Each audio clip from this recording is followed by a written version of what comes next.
Buenos días, buenas tardes, ¿cómo están? Primer programa de la hora liberal después de este receso legislativo de vacaciones. De hecho, Gonzalo Lumel, nuestro anfitrión habitual, no está acá, así que yo voy a oficiar de presentador.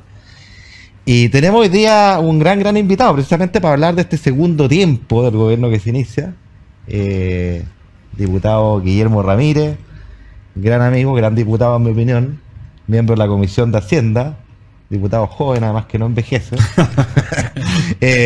Así que un placer tenerte, Guillermo, acá para conversar de varias cosas, y por supuesto nos acompaña nuestro querido Javier Álvarez, que ustedes conocen, empresario, penquista, gran ingeniero, un gran amigo de la casa, así que bienvenido también, Javier. Muchas gracias. Y bueno, terminando las vacaciones, ya mañana es el super lunes y veremos cómo se comporta la ciudad.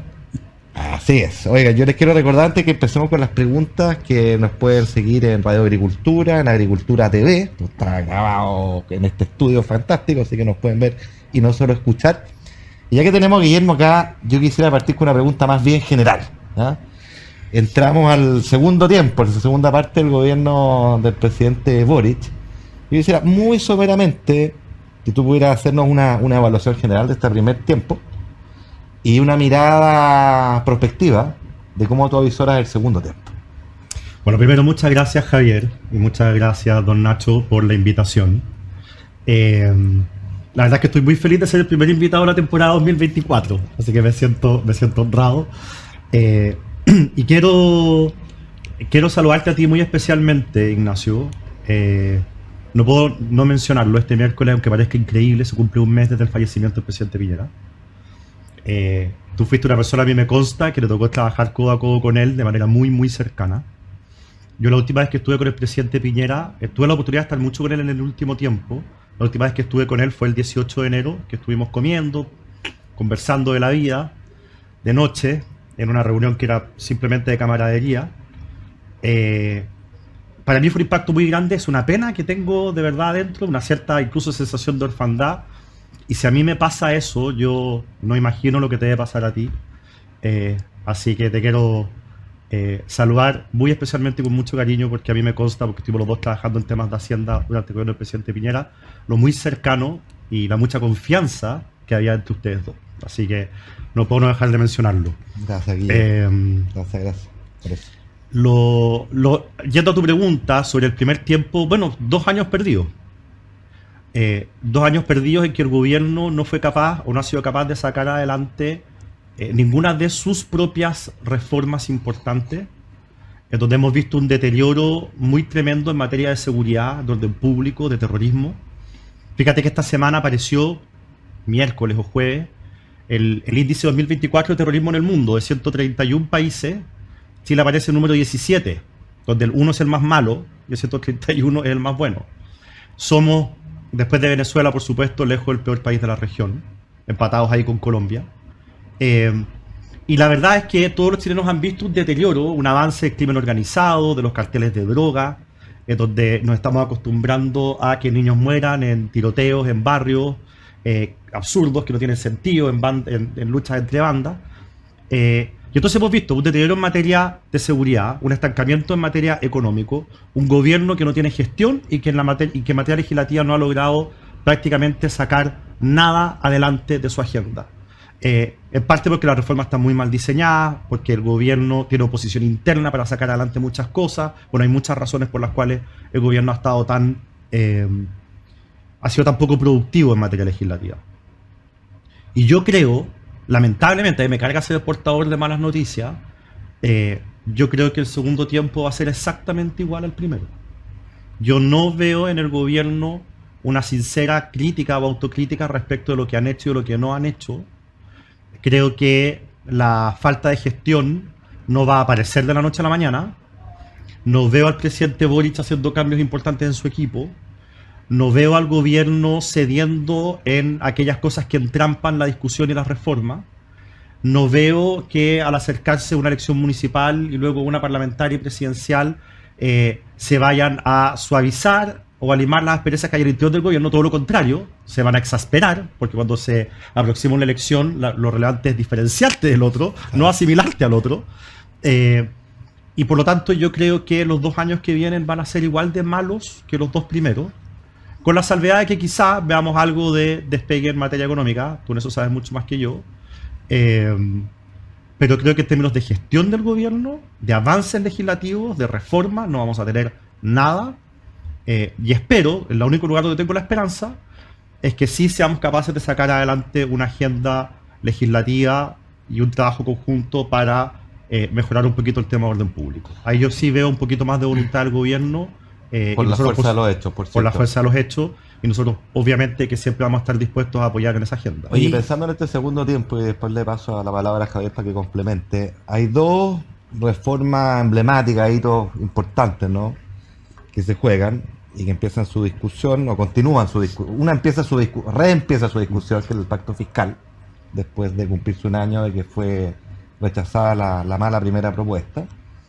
Y por otro lado, la reforma de pensiones sigue su curso en el Senado, luego que fue aprobado en general, recordemos, en la Cámara, pero en realidad se aprobó el chasis porque el contenido quedó vaciado. Por lo tanto, estamos un poquito a foco cero, pero una discusión que continúa. ¿Cómo ves tú las posibilidades de lograr entendimientos en ambos planos? Y lo conecto además con otra pregunta, un poquito difícil quizás para ti, así que vamos a ver tu juego pierna para responderla. ¿Cuál es el rol de la oposición? O quizás si hay alguna autocrítica que hacer desde la oposición respecto a esta primera etapa seca en materia legislativa, las grandes reformas del gobierno, entendiendo por supuesto que nadie está obligado a lo imposible y que efectivamente yo estoy contigo, las reformas tenían problemas de diseño importantes, sobre todo la tributaria, ¿no? Te paso esa palabra y luego le doy a Javier también para que complemente. Mira, respondo por separado. El tema pensiones, yo creo que es muy difícil que vea la luz y yo lo lamento. Creo que es muy difícil porque el gobierno no creo que ceda en su intención de incorporar reparto a nuestro sistema. El gobierno tiene una reforma presentó una reforma que es muy grande, que es muy profunda, que es muy amplia, que toca muchos temas distintos, en los cuales nosotros como oposición le hemos dicho, miren muchachos, acá hay una serie de temas, 10 temas, en los que nosotros estamos de acuerdo con ustedes y estamos dispuestos a legislar. Estamos de acuerdo con aumentar la PGU, estamos de acuerdo con ampliarla, que es lo que quiere el gobierno. Para nosotros esto implica una renuncia en el sentido de que nosotros siempre hemos estado en favor de la focalización de los recursos. Pero entendemos que para el gobierno es un tema muy importante y uno en una negociación tiene que ceder. Estamos de acuerdo con explorar eliminar los multifondos y pasar a fondos generacionales. Estamos de acuerdo con cambiar la forma en cómo se cobran las comisiones. La transición es diabólica, pero estamos de acuerdo en intentarlo para que se cobre por stock y no por flujo. Estamos de acuerdo con igualar las tablas de mortalidad de hombres con mujeres. Nos parece toda justicia que si un hombre y una mujer entran a trabajar el mismo día, trabajan los mismos años, ganan lo mismo, tienen la misma laguna y jubilan el mismo día, tengan la misma pensión. Y igualar la edad de jubilación, claro, también, ¿no? Sí, por supuesto. Sí. Y no que ocurra que solamente una persona, por el hecho de tener, que es mujer y tener expectativas de vida mayores, reciba una pensión menos. Estamos de acuerdo con corregir ese tipo de cosas. De hecho, lo votamos a favor también en la Cámara. En fin, hay un montón de cosas en las que estamos de acuerdo. Cambiar el régimen de inversión nos parece urgente y el gobierno lo propuso. Pero hay un punto en el que no nos vamos a poner nunca de acuerdo, aparentemente. El gobierno ha tratado astutamente de plantear esto como 6-0, 5-1, 4-2, 3-3, como diciendo ya, ¿cómo cedemos? No, ese no es el asunto. Yo me niego al 4-2, 5-1, 3-3. La pregunta es, ¿vamos a incorporar reparto en nuestro sistema, sí o no? Porque un 5-1, aunque sea un punto para reparto, es incorporar reparto en nuestro sistema. Recordémosle a quienes nos ven y nos escuchan que ese 1 o ese 2, el 4-2, el 5-1, ese 1 lo que intenta es con plata de los trabajadores mejorar las pensiones de aquellos que ya jubilaron o están próximos a jubilar. Por lo tanto, es un instrumento de financiamiento. La pregunta que yo te hago, si el instrumento, si uno acordara, porque la primera pregunta es, ¿debes mejorar las pensiones de quienes ya jubilaron y cuánto? ¿Ya? Y la segunda pregunta es, ¿cómo lo financia? La propuesta del reparto es financiarla con cotización de los trabajadores. Yo te pregunto, si hubiera una propuesta que dijera, vamos a aumentar las pensiones de los que jubilaron ya o que están próximos a jubilar, pero con rentas generales, y para ello tuvieras que subir otro impuesto para financiarlo, ¿habría disposición a evaluar algo por el estilo? A evaluar siempre todo, y como yo te decía, Ignacio, hace un rato, nosotros estamos dispuestos a aumentar la PGU justamente como una forma de responder a tu pregunta. ¿Hay que aumentar las pensiones de los que están jubilados hoy? Sí. ¿Debe hacerse con rentas generales? Sí. ¿Debe hacerse con el esfuerzo de los trabajadores hoy día y con parte de su salario? No. Se hace con el esfuerzo de todos, esos son los impuestos generales, Bueno, ¿no? y en los impuestos generales se da este elemento de justicia que no tiene lo que propone el gobierno, que es que los impuestos generales, el que tiene más, paga más. En el caso de los puntos adicionales de cotización que van a reparto, no es así. Si Es los que regresivo, cotizan es es regresivo, termina financiando la clase media, Claro. o termina financiándole el formal al informal. O sea, al final, cuando ves con impuestos generales, es mucho más justo respecto de quién aporta. Entonces, como el reparto no lo quieren los chilenos, no lo quieren los expertos, de ahí están huyendo los países desarrollados. No hay ni una razón para aprobarlo. Y por lo tanto no le vamos a meter al sistema un elemento que lo hace insostenible en el tiempo, porque si tú hoy día dices, mira, yo para dar todos estos beneficios necesito 2 puntos de reparto, vale, pero mañana, Esa es una compuerta que se abre y no se cierra bueno, nunca más. pero mañana para dar esa misma cantidad de beneficios, Necesito con tres más gente jubilada y Claro. menos trabajando por la pirámide demográfica, tú ya no te vas a alcanzar con 2 puntos de reparto, puedes dar 3 o 4. Así es. Entonces, la verdad es que introducir el reparto es introducir un cáncer al sistema. Entonces no se trata de 4, 2, 5, 1, 3, 3. Esa no es la discusión. La discusión es, ¿vamos a introducir reparto sí o no? Y nosotros nos negamos y el gobierno insiste. Y el gobierno, lamentablemente, va a fracasar. Porque por no ceder en un punto, que es se va a fallar la oportunidad del legislado en los otros 10, 15 o 20 puntos en los que nosotros sí estamos de acuerdo con el gobierno. En algunos temas estamos de acuerdo con lo que propone el gobierno, en otros estamos de acuerdo con reparos, con modificaciones o sujetos a ciertos estudios.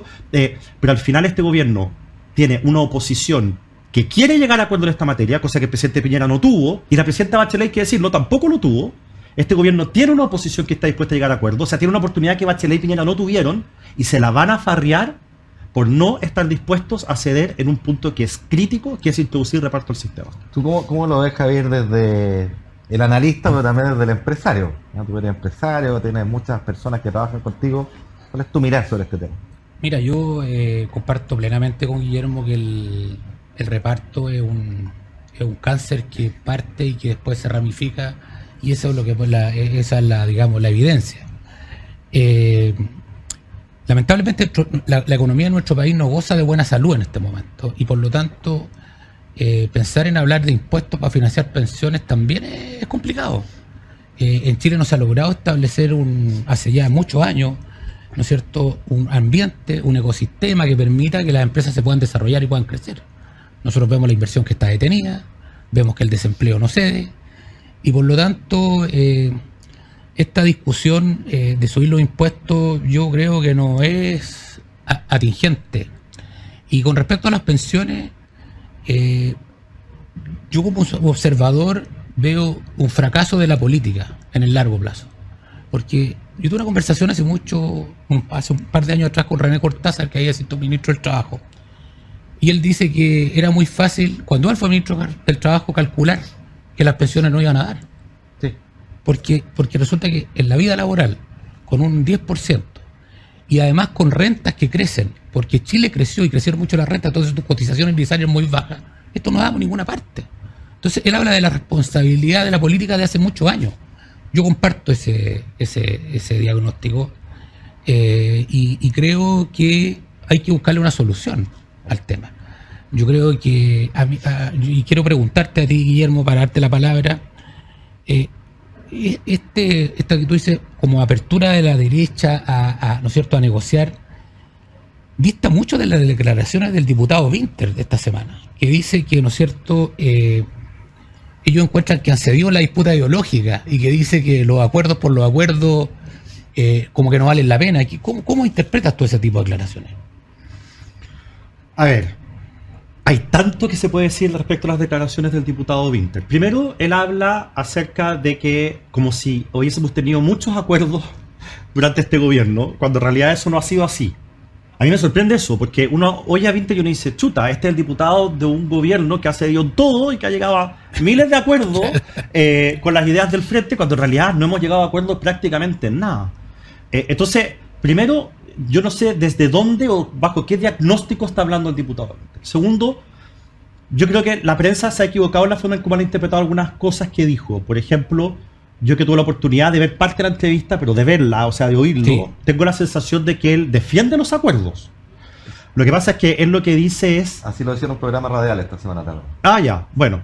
Que él defiende los acuerdos. Lo que pasa es que él dice que, en el fondo, si tú vas a llegar a un acuerdo, en el fondo tienes que haber dado una pelea primero, haber dejado claro cuál era tu punto, cuál era tu posición. Y a eso se refería él, creo yo, cuando dice el acuerdo por el acuerdo no tiene sentido, si es que tú lo dejas sobre la mesa, claro, cuál era tu oferta. Claro. Y que no pudiste concretar al 100% porque quisiste llegar a un acuerdo. En el fondo, y ahí, eso ya es un tema estratégico, Winter verá, pero... Oye, yo voy a interrumpir, les propongo que dejemos los acuerdos en paréntesis, Sí. para que lo retomemos el segundo bloque, pero yo creo que la palabra clave, Sí. y le agregaría buenos acuerdos. Sí. Porque tenemos que irnos una pausa de la hora liberal, volvemos enseguida a seguir conversando con el diputado Guillermo Ramírez y Javier Álvarez, nuestro querido amigo y empresario. Agricultura TV.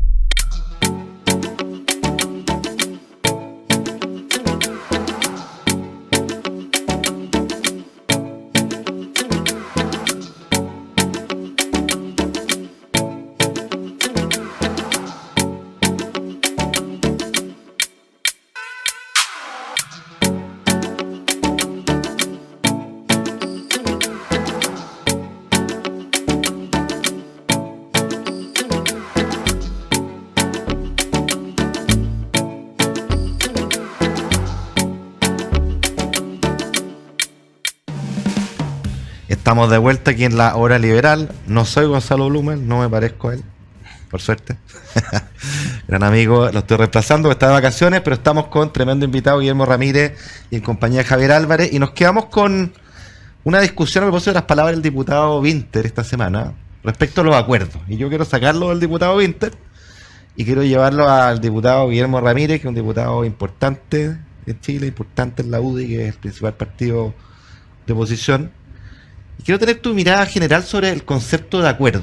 Y yo quiero darte mi visión.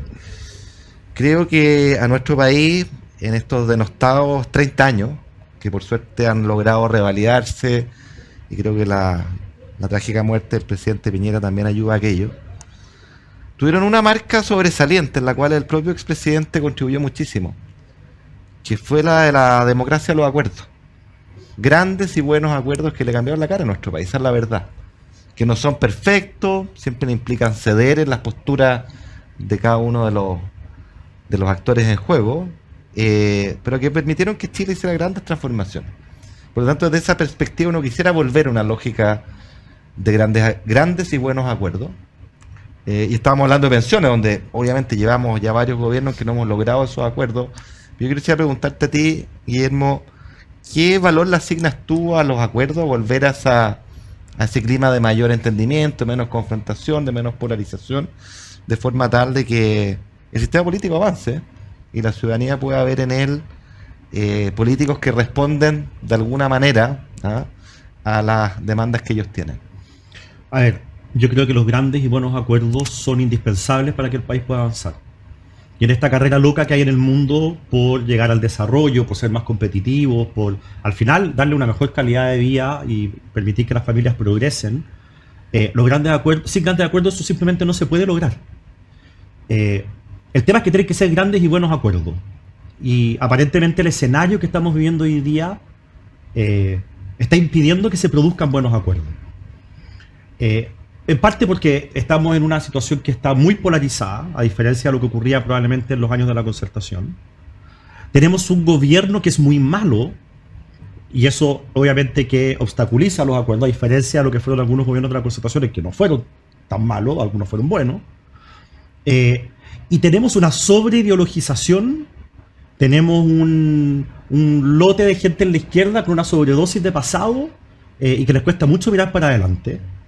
Que siguen pensando que la economía es una cosa es como magia, ¿sí? Y no una ciencia, y que por lo tanto se sientan a la mesa a negociar con consignas, con supersticiones, con voluntarismo, lo que impide de nuevo llegar a buenos acuerdos. O sea, mucha gente dice, ¿por qué no llegan a acuerdos? Yo a las personas les digo, mire, yo soy un acuerdista extremo.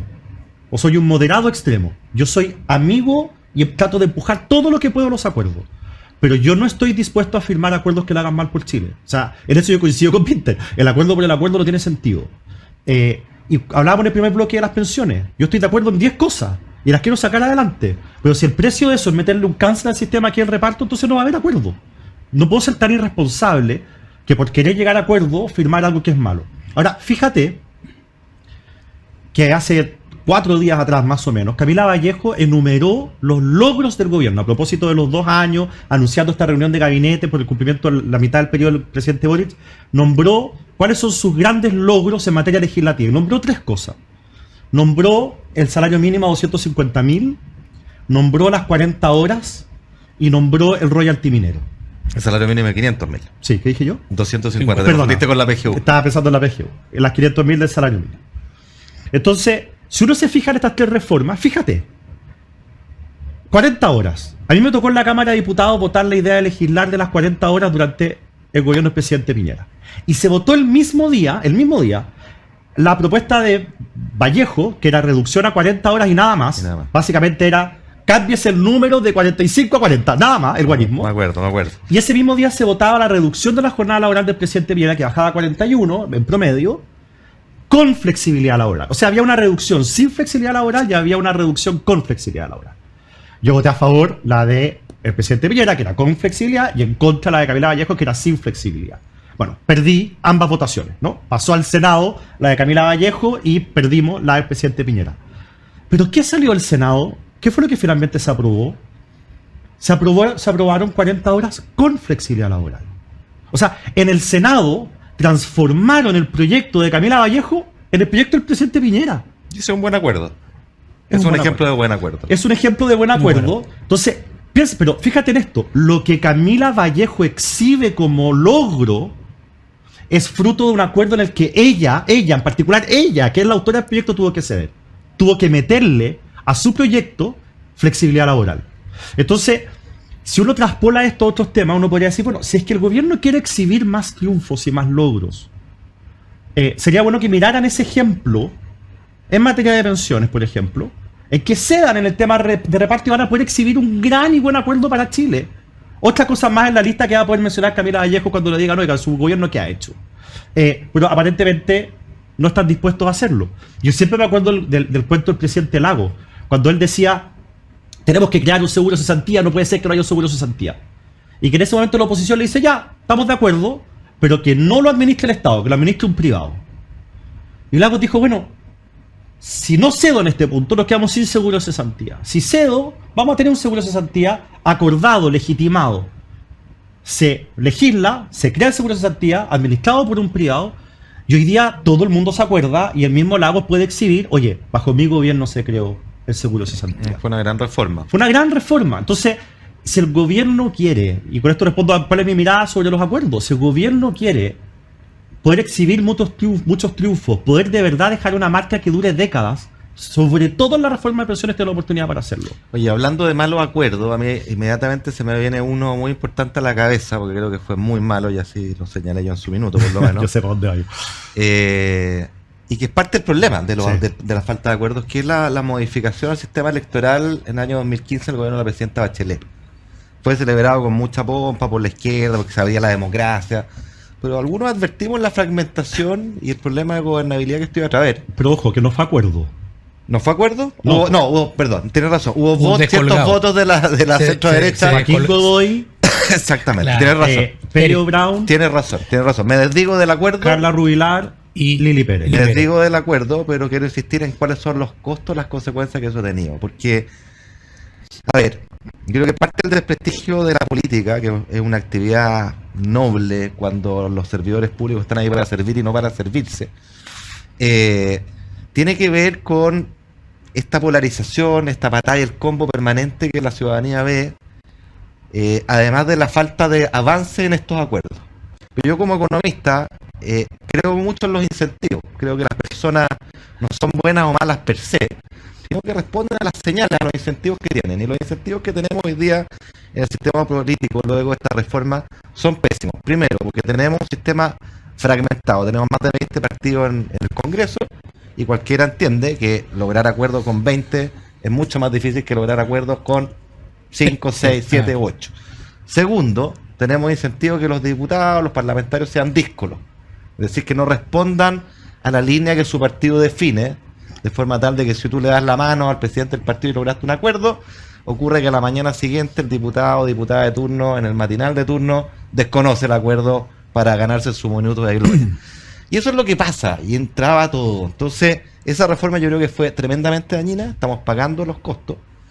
Y en la comisión Marfan, que a mí me tocó integrar, convocado por el Ministerio de Hacienda, fíjate que entre economistas de distintos signos, todos estuvimos de acuerdo que la tranca central al crecimiento y el desarrollo futuro de Chile se llama un sistema político disfuncional. Entonces, la pregunta que yo te quiero hacer es, ¿qué importancia le atribuyes tú a cambiar las reglas electorales y el sistema político? ¿Y qué viabilidad ves o voluntad ves para ello, atendido el hecho que si hay una lección o algo valioso que se puede rescatar del fallido segundo proceso constitucional, es el acuerdo que tuvieron los expertos sobre esta materia, que no es perfecto, no es ideal, yo le refiero a una cuestión mucho más ambiciosa, pero que va en la dirección correcta. ¿Cómo reflotamos esto que parece de Marte para la ciudadanía, pero en realidad es fundamental para la gobernanza? Para poder yo quiero complementar la pregunta con algo más contingente, que en pocos días más se vota la fusión, ¿no es cierto?, de los partidos de izquierda, del Frente Amplio, ¿no es cierto?, Convergencia Social, Revolución Democrática, porque creo que eso también es un componente de la pregunta, porque al acuerdo político que uno podría llegar para hacer esto, indudablemente que favorece a los partidos más grandes. Y cuando los partidos se funden, ya son más grandes y por lo tanto tienen capacidad de subsistencia. Entonces, usted siendo de la UDI, de un partido grande, me imagino que pensará más o menos igual. Esa reforma es muy importante, es indispensable, y tenemos una ventana muy chiquitita para poder aprobarla. O sea, se está abriendo una ventana justamente por lo que tú estás diciendo. Esta es una reforma que no me gusta ponerlo en estos términos, pero lo voy a hacer como lo dijiste tú porque es correcto. Le conviene más a los partidos grandes. Justamente porque si vamos a evitar la atomización, o sea, vamos a evitar que hayan 25 partidos en el Congreso y vamos a transformarlo de 25 en 5, van a haber muchos partidos chiquititos que van a desaparecer. En ese sentido, obviamente, que beneficia a los grandes y perjudica a los chicos. Oye, otra salvedad, nosotros somos de Bópoli con sí. Nacho, somos militantes de Bópoli. Pero Bópoli siempre ha empujado la causa de esta reforma. Por eso nosotros, porque hay que poner el bien de Chile. Estamos de acuerdo en que eso ocurra con el riesgo de desaparecer, digamos. Me parece extraordinario y no van a desaparecer. Vamos a transformar a nuestros partidos en Udípoli y estamos listos. Mira, el tema es el siguiente. Como el Frente Amplio ahora se va a unir en una gran fuerza, vamos a tener a la izquierda aprodignada en un partido muy grande que van a tener los incentivos para votar una reforma así a favor. Más los partidos grandes en la derecha. ¿Y al Partido Comunista también le conviene? Podemos, sí, bueno, eso es más dudoso, pero puede ser. En la derecha yo creo que esta idea se apoya de manera más mayoritaria que en la izquierda, entonces esos votos más los nuestros, podemos hacer esta reforma. Y como te digo, se va a abrir una ventana chica antes que empiecen de nuevo los discolajes, se empiecen a descolgar y qué sé yo, las elecciones de este gran partido del Frente Amplio. Entonces, hay que aprovechar esta ventana que debe ser un par de meses. Tú decías que en la Comisión Marfan, donde hay economistas de distintos colores, estaban todos de acuerdo en que esto es importante. También tú lo mencionaste, estaban de acuerdo todos los expertos. Es clave, no es importante, es clave, central. Sí, clave, central. Los expertos que estuvieron en la convención también aprobaron esta parte por unanimidad. Y si hay algo en lo que estábamos todos de acuerdo, los que estábamos por el a favor y el en contra, era que lo mejor de la constitución que se proponía eran los cambios al sistema político. Entonces hay que aprovechar este ambiente, hay que aprovechar esta ventana y hay que sacar esta reforma ya. Cuando digo ya me refiero en el primer semestre de este año. Yo creo que además este puede ser el gran legado del presidente Boric. Bueno. O sea, si él lo impulsa y lo saca adelante y esto, ¿no es cierto?, genera una visión de desarrollo de Chile y esos hechos se producen, bueno, para poder exigir como un gran logro político, digamos. Sí, y aquí yo creo que hay que luchar contra los maximalismos, porque si tú me preguntas a mí cómo es tu sistema político ideal, claro, es una reforma algo profunda, entre otras cosas yo prohibiría los pactos electorales, que es una cosa muy, muy, muy violenta, que ni siquiera estaba en el texto constitucional. Pero que estuvo en Chile, vigente por muchos años. Sí, no, a ver, prohibir los pactos electorales es la regla general en el mundo. Claro. O sea, los países que permiten pactos electorales son muy poquitos. Claro. Pero como probablemente eso no es posible. O un sistema uninominal. Claro, también me encantaría, pero como yo sé que todo eso es inviable, y yo creo que acá lo relevante es avanzar en la dirección correcta. Entonces, si eso implica poner porcentajes que tienen que sacar los partidos para poder acceder al Congreso, generar algunas normas antidiscolaje, que me parecen reformas tibias pero que pueden generar un avance importante, que pueden apuntar a la dirección correcta. Vale. Quedémonos con eso. O sea, avancemos hacia allá.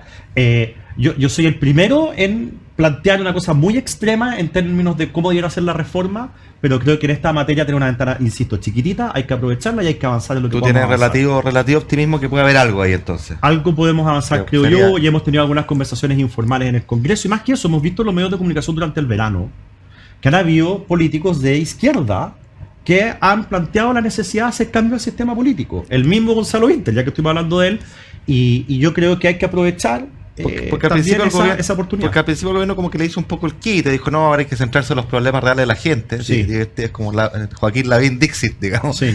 Eh, Es que es pe- poco sexy. Es poco sexy, pero Claro. yo creo que liderar a veces implica alejarse de lo sexy, Sí. en aras de lo importante, de lo central para Chile, porque sin esto la verdad es que vamos a seguir pedaleando Lo mismo.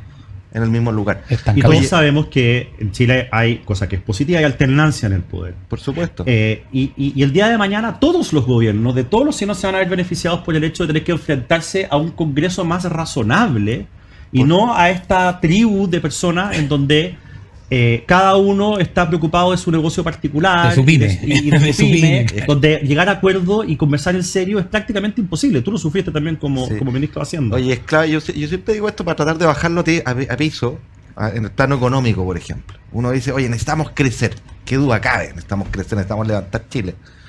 Pero para crecer se necesita que haya incentivos a emprender, a innovar, a invertir. Y esos incentivos no caen de Marte. Son reglas, son políticas públicas, son reformas que son intermediadas por el sistema político. Entonces, cuando el sistema político está trancado, no funciona, bueno, no hay esa reforma. Y no hay confianza. No hay esos incentivos. Se pierde la confianza, además. La confianza, La confianza por cierto, que... y la economía no anda, entonces no cabe esperar resultados distintos siendo lo mismo. Vamos a tener que ir a una pausa, mostrar el último bloque. Yo lo quiero llevar, aprovechando que Guillermo aquí asumirá más bien sobre las próximas elecciones municipales. También ocupaste la palabra alternancia en el poder, las expectativas, oportunidades que tiene la centro derecha en ese escenario y una mirada, digamos, de qué es lo que debiera proponer. Creo que también es un momento a la luz de la lamentable muerte del expresidente Piñera y su legado, qué cosas se pueden rescatar con mucha fuerza ahí para construir un proyecto de futuro. Así que vamos a una pausa, les propongo, aquí en La Hora Liberal, en Agricultura TV, y volvemos enseguida. Agricultura TV.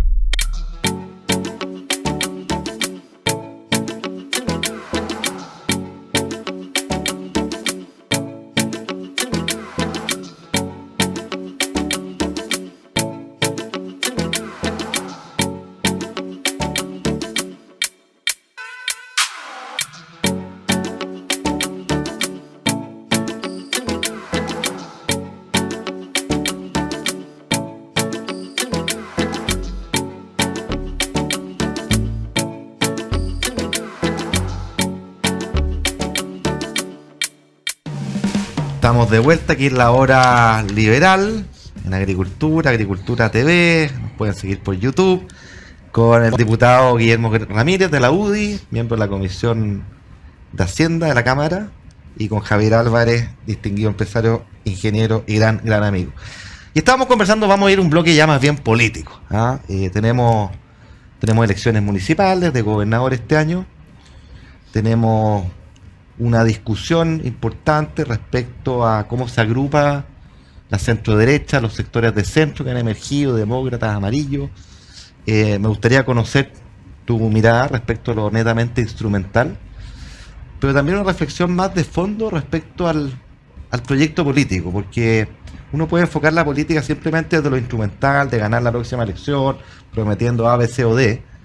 Pero en realidad la política, al menos yo creo, debería tener siempre un horizonte a largo plazo, un sueño país, pensando en el bienestar de la próxima generación, y eso es un ideario concreto. Creo que el trágico fallecimiento del presidente Piñera, si hay una cosa positiva que ha dejado, dentro de la pena que significa para muchos, y me incluyo, es reflexionar respecto a cuál es el legado de él, qué cosas muy valiosas nos dejó y sobre las cuales podemos construir y agregar otros elementos que generen un proyecto de centro derecha, a mi juicio, moderno, con liderazgos nuevos, incluyendo el tuyo, y de otros muchos, con ideas frescas, con una visión, un sueño país al alero de nuestras ideas. Quería invitarte a esa reflexión dual, estratégica, electoral y también al proyecto futuro. Bueno, mezclo las cosas porque yo te comentaba en el primer bloque que la última vez que me junté con el presidente Piñera fue el 18 de enero, pero 4 o 5 días antes de eso, yo tuve la oportunidad de almorzar con él en su oficina. Y esa reunión, ese almuerzo, era un momento en que el presidente invitó a algunos diputados y algunos dirigentes políticos, éramos 8 personas en la mesa, donde él nos quería comentar, o aprovechó la oportunidad de comentarnos, una entrevista que venía justamente ese domingo en el diario, en donde él planteaba lo que la oposición debía hacer de aquí en adelante. Y ahí se entremezcla el sueño de país que uno tiene, el sentido de responsabilidad, nuestro rol como oposición, la estrategia electoral de cara a las municipales y presidenciales. Y obviamente, como era presidente Piñera, tú lo conociste muy bien, tenía todo pensado ya, lo tenía todo armado, lo tenía todo escrito, lo tenía todo tabulado, subrayado, todo subrayado. Todo subrayado, lo tenía todo claro.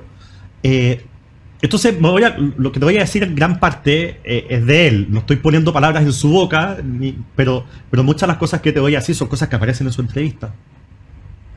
A ver, primero, sobre el sueño de país. Yo siempre he pensado de que el rol de la política es muy sencillo. Es generar las condiciones para que las personas puedan desarrollar su propio proyecto de vida y puedan aspirar al máximo desarrollo material y espiritual posible. Eso anda muy bien con la obra liberal. Cuadra perfecto. Esa es la definición del liberalismo. Del credo liberal. Bueno, las personas como arquitectos de sus proyectos vitales, pero con las condiciones para poder hacerlo. Pero la política tiene que generar las condiciones para que eso se pueda lograr. Entonces, cuando yo hablo de material, obviamente hablo de la economía, pero esto es mucho más, porque cuando uso la palabra espiritual, que no sé si ustedes la usan, pero en el fondo me refiero también a no solamente el desarrollo espiritual religioso, sino que también la naturaleza, a la distinta forma de ver cómo debe ser la educación, claro, a desarrollar en el fondo todas tus potencialidades mentales, en fin, pero por eso a mí, una de las cosas que me enerva, yo suelo ser una persona tranquila, que no pierde la paciencia, me enfrento a debates de gente que dice cosas horribles y yo no pierdo la paciencia, pero hay un par de cuerdas que a mí me tocas y a mí me enfurecen. Cuando veo que el proyecto X se frenó en la región X porque un grupo ambientalista... Hoy tenemos un ejemplo muy ahora presente, muy el de reciente, Google. Un ejemplo reciente. El de Google, esas cosas a mí me hacen hervir la sangre. Porque es una institucionalidad mal pensada que hace justo lo contrario a lo que yo pienso. Que es, en vez de generar las condiciones para la máxima realización posible de las personas, de los cuerpos intermedios, espiritual, material, estamos con una institucionalidad que le pone freno, que le pone coto, que limita, que entorpece. Entonces, es la política haciendo lo contrario a lo que tiene que hacer. Yo no estoy diciendo que debamos ser unos bestias con el medio ambiente y que aquí da lo mismo y que arrasemos. Estoy diciendo de que las políticas, las instituciones tienen que ser razonables, pero tener en cuenta de que el costo de limitar ese desarrollo es muy alto y que por lo tanto tú necesitas muy buenas razones para poner límites a ese tipo de desarrollo y a generar esas condiciones. Entonces, cuando el presidente Piñera dice en este último video que lanzan, cuando él dice sueño con un Chile, él se refiere justamente a eso. Un Chile donde las personas puedan llegar tan lejos, y él lo repetía mucho, sobre todo en su primera campaña, tan lejos como su talento y su esfuerzo se lo permitan. A mí me gusta otra forma de verlo, que es crear las condiciones para que todos y cada uno de los integrantes de la comunidad nacional, todos y cada uno, nadie se quede atrás, ahí hay un elemento de solidaridad, pueda alcanzar su mayor realización posible, tanto material como espiritual. Yo te hago un paréntesis ahí, porque es súper importante rescatarlo y no solo que quede entre líneas. Siempre se le achaca a la centro derecha que su visión de libertad es netamente económica. Tú acabas de agregar otros elementos, espiritual, ¿no es cierto?, comunitario, proyectos colectivos, sí, sociedad civil. Pero acabas de decir una cosa muy importante, que el despliegue de esos proyectos vitales, esa libertad, requiere una cancha de oportunidades, requiere ciertas condiciones materiales exigentes, y eso te lleva a la palanca social. Así es. Que yo creo que es fundamental en un proyecto de centro derecha y no siempre se ve o se percibe con nitidez. Yo creo que anclado en este sueño país, en esta mirada de riqueza de las personas como arquitectos de sus proyectos de vida, cobra mucho sentido y permite además darle una dimensión mucho más profunda, rica, diría yo, a la palabra dignidad, que fue un momento una palabra política. La verdadera dignidad es esa, ¿no? Es permitir y que las personas desplieguen sus proyectos de vida con la mayor consideración, con el mayor respeto de todos nosotros, y eso supone ciertamente un elemento de justicia social, de emparejamiento de las oportunidades que es relevante. Así que yo creo que ahí hay un... Y por eso nosotros creemos en la focalización que hablábamos, porque al final los recursos son escasos y Claro. si nosotros lo que vamos a tratar de hacer es que nadie se quede atrás, de generar las condiciones para que todos puedan realizarse. Bueno, evidentemente que tiene que haber un esfuerzo sobre los que están más atrás y necesitan más ayuda. Por eso no es un fetiche. Mucha gente izquierda cree que el tema de los liceos bicentenarios, el presidente cierto. Piñera, era una especie como de Claro. fetiche, una cuestión de que a él le encanta tener instituciones o personas que le ganan a otros. No, en el fondo, si yo creo de verdad que tengo que generar las condiciones para que las personas puedan realizarse, yo necesito a esas personas darles herramientas que se entregan solamente a través de la educación. Por Y supuesto. los liceos bicentenarios son una muestra de esa preocupación que nosotros tenemos como sector político. No es un fetiche, es perfectamente concordante con lo que nosotros creemos. Oye, y era Sí, una forma espléndida y muy documentada de diversificar la LIT. Si cuando tú no Absolutamente, tienes gracias. esa palanca de movilidad, la LIT pasa a ser monolítica, de los colegios full particulares pagados. Entonces esa fue una aberración, y yo creo que, a propósito de las declaraciones recientes de una exalcaldesa, es una oportunidad magnífica para revivir eso, revertir ese error grotesco, a mi juicio, que se cometió. Y creo que el horno está para hoyo. Y eso me lleva a la siguiente reflexión que te quiero plantear, antes que no me eviten la pregunta de las alianzas políticas, si son sí. programáticas, si son instrumentales, pacto electoral. Pero antes de eso yo quiero llevarte a la siguiente reflexión. Yo tengo la impresión de que si la centro derecha es capaz de tener una nitidez programática en términos de lo que estamos conversando, de un sueño, un objetivo, y a partir de ahí bajar los instrumentos y los mensajes con mucha nitidez, el paso que sigue, y la palabra quizás que hemos olvidado, es la audacia, es la osadía, es la ambición. Es decir, lo que se proponga tiene que ser osado, me explico, Valiente. valiente, con Claro. todo, ¿ah? O sea, si nosotros queremos levantar la economía, tenemos que tomar medidas que sean con todo. Y que será la discusión democrática en el Parlamento la que dirá si eso vuela o no vuela. Pero no hay que... Hoy día lo que tener más valentía es, si tú quieres detener el narcotráfico, tienes que ir con todo. tienes que ir con todo. Y Oye, eso puede generar problemas para quienes gobiernan y sus familias. Cuando Sí, tú te tiras de verdad de cabeza contra el narcotráfico, ciertamente. y en Chile hoy día no estamos en un nivel de microtráfico como era antes, esa cosa ordinaria. Nosotros lo hemos transformado hoy día. Son bandas organizadas, digamos. Son... No, pero hemos transformado. Chile es un puerto que manda droga a Europa. Estamos hablando que el kilo de cocaína, cuando sale Bolivia, vale $20.000. Cuando sale Chile, vale 60.000. Cuando llega a Europa, vale 300.000. O sea, estamos hablando de una cantidad de plata de tal magnitud que la cantidad de gente coimeada, la cantidad de gente que está dispuesta a matar por esto, es enorme. Y el que de verdad se ponga firme y diga esta cuestión se acabó, vamos a resguardar los puertos con militares, vamos a hacer ese político está arriesgando su vida. Claro, yo estoy súper de acuerdo contigo, y eso, están de acuerdo que yo creo que eso, aunque son situaciones distintas, hay que llevarlo a los distintos planos, donde Sí. la riesgo, no está en riesgo la vida, pero déjame darte un ejemplo. La famosa y postergada reforma del Estado, yo siempre he insistido, se llama reforma al empleo público. Esa es la madre de las batallas.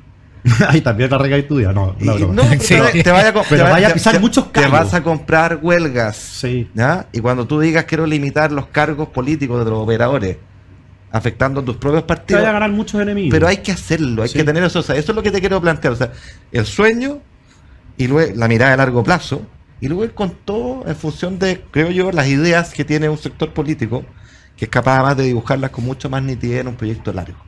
Por ahí creo que va la cosa, en lo económico, en lo social, en la delincuencia. para irte con todo, tú también necesitas un liderazgo fuerte. Sí, pues. Porque si no, tu propia gente te abandona en el camino. Claro. Sí.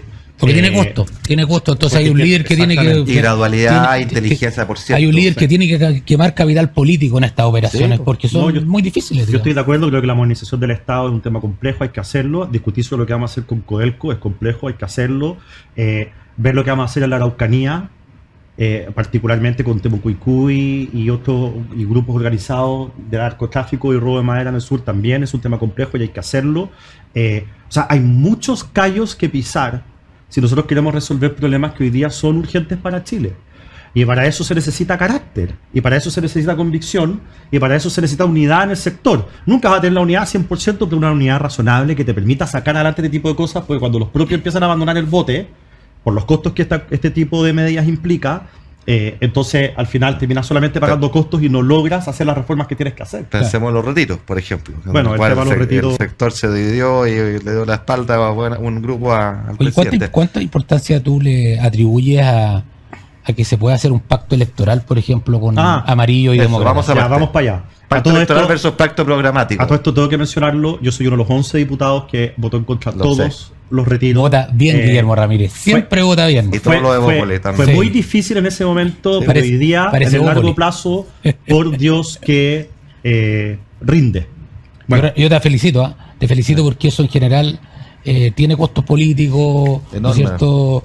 No es pasar a ser el más simpático. Podría no estar acá, no haber sido reelecto. Te felicito por tu seriedad, digamos. Bueno, sobre el tema, gracias. Sobre el tema del pacto electoral.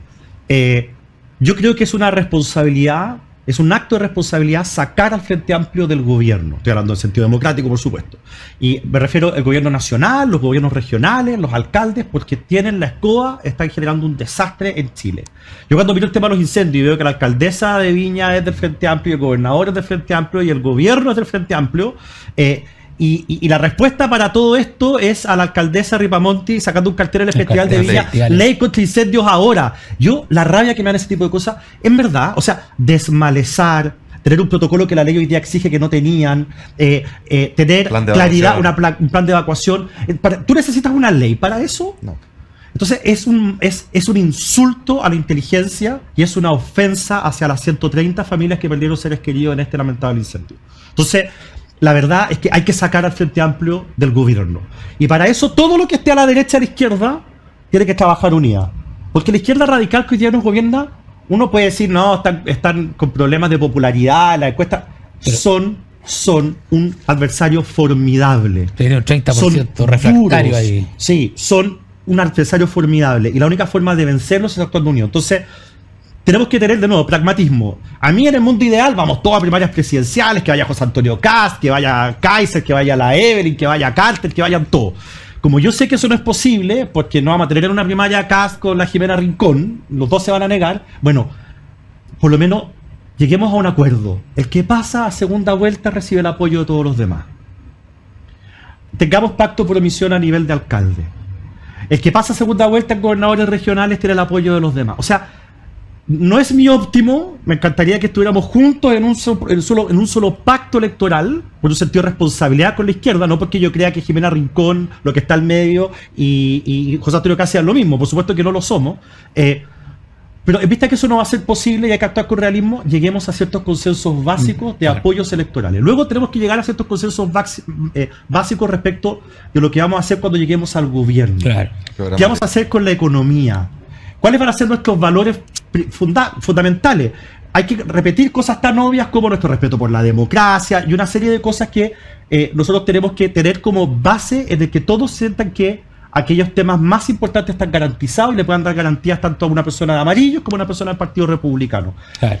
¿Cuáles van a ser nuestras prioridades? Ya no principios, sino política pública. ¿Cuáles van a ser nuestras prioridades cuando lleguemos al gobierno? Ya, orden público, estamos todos de acuerdo en que ese tiene que ser uno.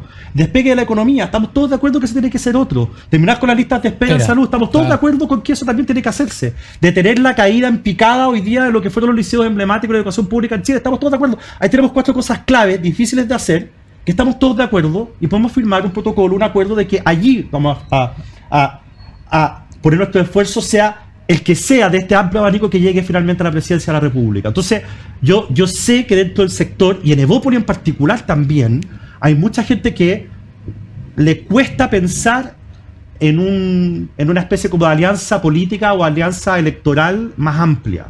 Y entiendo las razones, pero creo que hoy día estamos en un momento crítico porque el daño que le ha hecho este gobierno al país es monumental. Pero esto es muy parecido a lo que hizo la sacar a este gobierno del poder. Esto es muy parecido a lo que hizo la concertación, digamos, esta sería una concertación de derecha. Tengo que interrumpir esta apasionada discusión que además estado muy entretenida y muy de fondo, porque se nos acabó el tiempo, pero 15 segundos nuestros invitados siempre han un recomendado, un libro, una serie, una película, que quieres decir a nuestros auditores. Voy a transparentar. A mí Nacho me dijo ayer o antes de ayer, oye, al final te voy a preguntar por un libro, una película. Leí novelas históricas en el verano. Justo antes del verano leí el libro de Blumer, que lo encontré maravilloso. Pero la verdad es que manda el momento y me voy a poner frívolo. Ya. No, lo que pasa es que a mí nunca me han gustado los autos, yo no tengo idea de lo que es un caballo de fuerza o un pistón. No sé lo que son. Si yo me quedo en pala y abro el motor, es como si todo estuviera en chino, porque no sé nada de lo que ocurre allá adentro. Okay.